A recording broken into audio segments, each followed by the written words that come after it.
Exercise 7.2 का first question है, in an isosceles triangle A B C with A B equals to A C.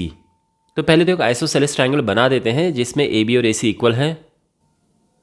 तो ये एक isosceles triangle है, ए यहाँ पे है क्योंकि तभी जो है ए बी और ए सी इक्वल है, ये इक्वल है।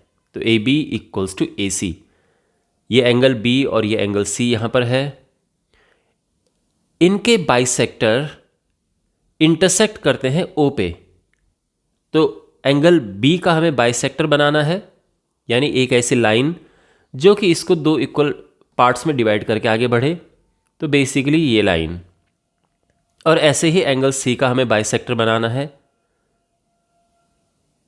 जो इसको दो बराबर हिस्सों में बांटते हुए आगे बढ़े, ये लाइन। बाइसेक्टर है तो ध्यान रखना ये और ये इक्वल होंगे और यहाँ पर ये और ये इक्वल पार्ट्स होंगे, ठीक है ना, ये ध्यान रखना। और ये ओ पर जाके मिलते हैं। अब हमें शो करना है कि O B is equal to O C, यानी ये और ये इक्वल है ये साइड।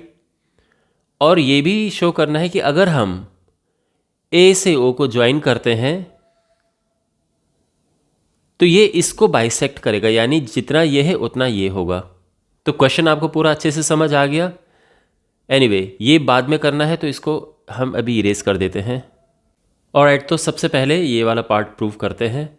हमने प्रूव करना है कि ये और ये इक्वल है। तो देखो ये इक्वल प्रूव करना है, ओके।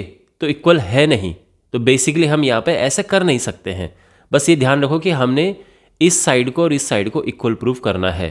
देखो आइसोसेलेस ट्राइंगल की प्रॉपर्टी ये होती है कि इक्वल साइड के सामने के एंगल इक्वल होते हैं। ये आइसोसेलेस ट्राइंगल की प्रॉपर्टी होती है। तो अगर हमारे पास साइड इक्वल है तो हम इस कंक्लूजन पे, इस निष्कर्ष पे पहुंच सकते हैं कि ये एंगल इक्वल होंगे। और अगर हमारे पास एंगल इक्वल है तो हम इस कंक्लूजन पर पहुंच सकते हैं कि साइड इक्वल है। ये प्रॉपर्टी होती है आइसोसेलेस ट्राइंगल की, ध्यान में रखना।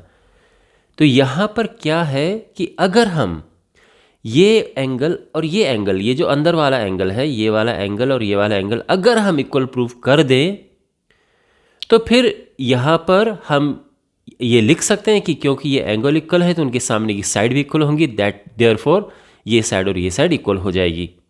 तो हमने करना क्या है कि ये एंगल और ये एंगल यहाँ पर इक्वल प्रूव करने हैं। जो ये वाला एंगल है बस इतना, और ये एंगल। अब ये कैसे इक्वल प्रूव होगा, देखो in triangle A B C, A B is equal to A C. ये गिवन है। तो हम ये कह सकते हैं कि देयरफॉर जो एंगल ए बी सी है, ये पूरा एंगल ये इक्वल होगा एंगल ए सी बी के। देखो मैं किस किस एंगल की बात कर रहा हूँ। ये वाला एंगल और ये वाला एंगल, ये दोनों इक्वल होंगे। क्यों इक्वल होंगे? क्योंकि ये इक्वल साइड के सामने है। बीच में जो ये है इसे भूल जाओ।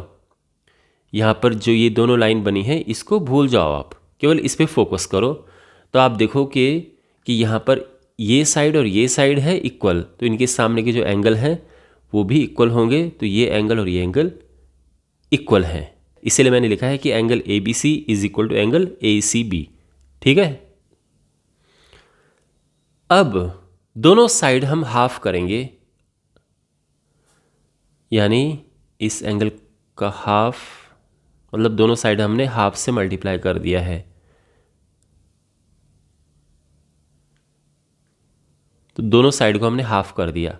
अब इससे क्या होगा, तो देखो ये एंगल जो है एंगल ए बी सी, इसका हाफ क्या होगा, इसका हाफ ये होगा। क्यों? क्योंकि ये जो ओ बी जा रही है ये इसी का तो बाइसेक्टर है, यानी इस ओ बी ने इसको दो बराबर हिस्सों में बांट दिया है। तो इस पूरे का हाफ क्या हो गया, इतना हो गया। तो यानी ये होगा एंगल ओ बी सी।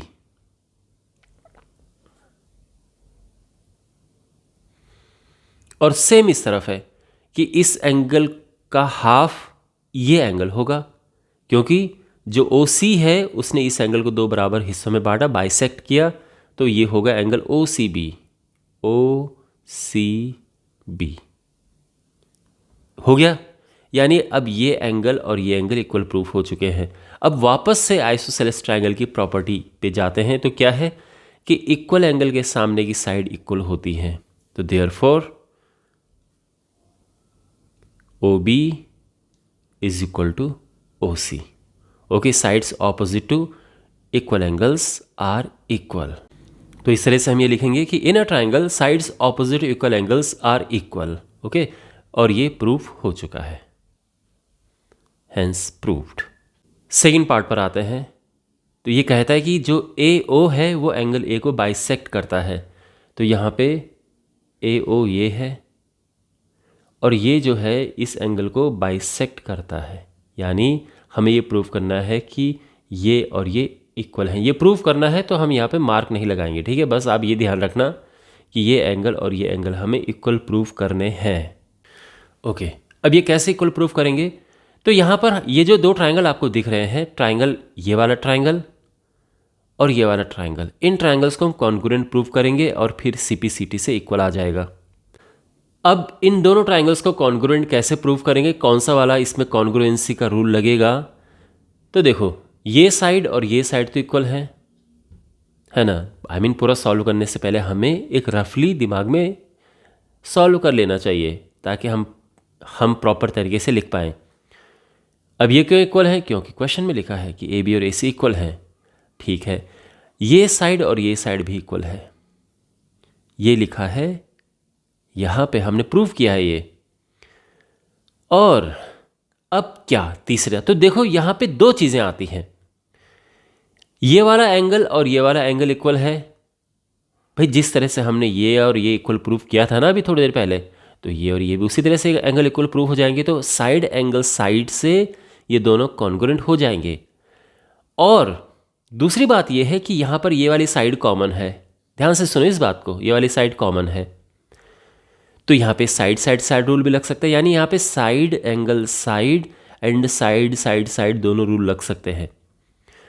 लेकिन अभी जब आप इस क्वेश्चन को लिख रहे हैं, एक्सरसाइज 7.2 में ये क्वेश्चन है, आपको ये रूल नहीं पढ़ाया गया है, ये बाद में आएगा आपके पास। अभी तक आपने केवल ये पढ़ा है, ये वाला रूल।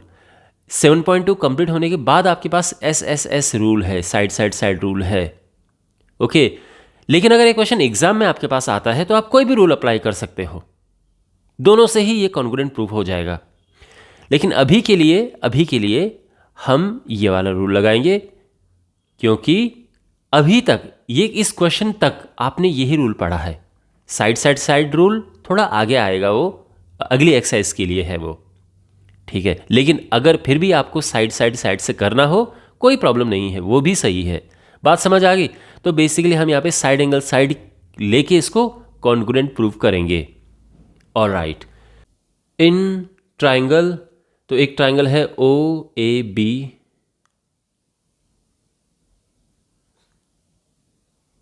And triangle OAC। अब इन दोनों ट्राइंगल में क्या है? तो सबसे पहले side AB is equal to side AC है और ये क्वेश्चन में गिवन है। उसके बाद एंगल, कौन सा एंगल? एंगल ABO, ये इक्वल है एंगल ACO के। ये क्यों इक्वल हैं? ये दोनों एंगल क्यों इक्वल हैं? ये जो मैंने यहाँ पे ये लिखा हुआ है कि ये वाला एंगल और ये वाला एंगल, समझ रहे हैं ना आप? यानी ये वाला एंगल और ये वाला एंगल क्यों इक्वल है, उसका रीज़न यहाँ पे लिख देते हैं। तो हम ये लिखेंगे कि सिंस जो ये पूरे एंगल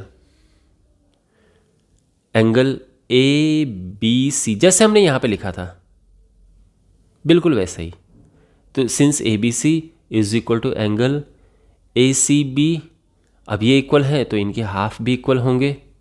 तो half of angle ABC is equal to half of angle ACB, और इससे क्या हो जाएगा? अब इस पूरे एंगल, यानी देखो ABC ये वाला एंगल है, इसका हाफ क्या होगा?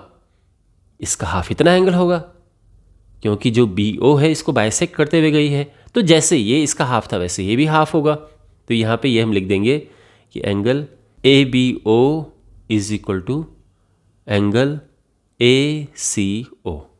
तो ये रीज़न हमने यहाँ पे लिख दिया है, ठीक है, एंगल हो गया। अब इसके बाद साइड जो है BO is equal to side CO, या OB is equal to OC लिखो, बात एक ही है, ओके। और ये हमने जस्ट प्रूव किया है, मतलब बात एक ही है। OB is equal to OC लिखो या BO is equal to CO लिखो, बात एक ही है। और ये हमने प्रूव किया, जस्ट प्रूव्ड। तो देयरफॉर किस रूल से? ये है by side angle side rule, by angle side angle side rule.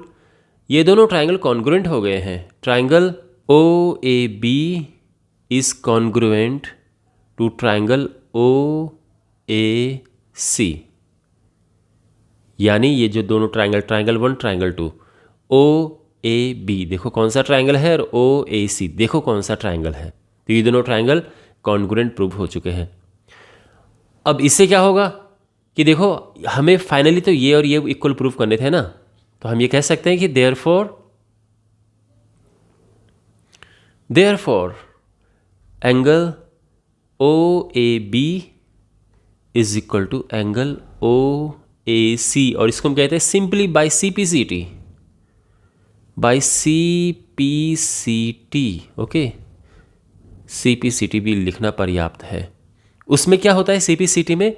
सीधा CPCT में ये है, आसान भाषा में बता रहा हूँ, फुल फॉर्म वैसे है corresponding parts of congruent triangles are equal actually, यानी सीधी भाषा में ये है कि इक्वल साइड के सामने के एंगल इक्वल होंगे और इक्वल एंगल के सामने की साइड इक्वल होंगी। यहाँ पे ये वाली साइड और ये वाली साइड ये दोनों इक्वल है ना, ये तो इनके सामने के एंगल भी इक्वल होंगे। अब ये एंगल इक्वल है तो हम ये कह सकते हैं ना कि जो बीच में ये लाइन जा रही है, इसने इस एंगल को दो बराबर पार्ट्स में बांट दिया है। तो हम ये कह सकते हैं कि यानी इसका मतलब ये हुआ कि जो AO है ये बाइसेक्ट करता है एंगल A को, हेंस प्रूव्ड। आई होप आपको ये सोल्यूशन अच्छे से समझ आया होगा।